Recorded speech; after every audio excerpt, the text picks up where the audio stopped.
Hello guys, welcome back a new mini blog. ডেটটা ছিল 2 ফেব্রুয়ারি, সরস্বতী পুজো। আমি গেছিলাম সরস্বতী পুজোর উদ্বোধনী অনুষ্ঠানে। ফেসবুক অ্যান্ড ইনস্টাগ্রামে আমি আগেই আপডেট দিয়ে দিয়েছিলাম, তোমরা অনেকেই দেখেছো।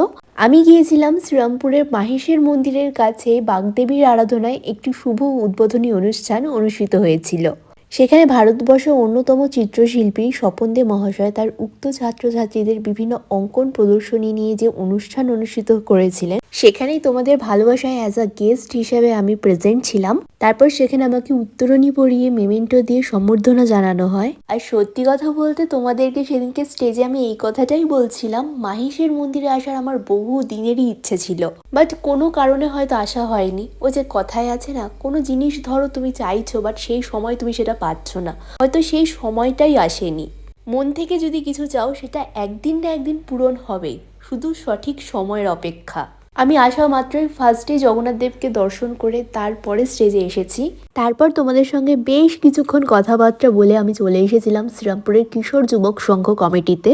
এখানে সরস্বতী পুজোর ফিতে কাটার অনুষ্ঠান ছিল। এবারকার এখানে থিম ছিল দাদাগিরি। তোমরা দেখলেই বুঝতে পারবে, পুরো দাদাগিরির মঞ্চ আমরা যেরকম টেলিভিশনের পর্দায় দেখি, সেই থিমের উপরে বেস করেই প্যান্ডেলটা সাজানো হয়েছিল।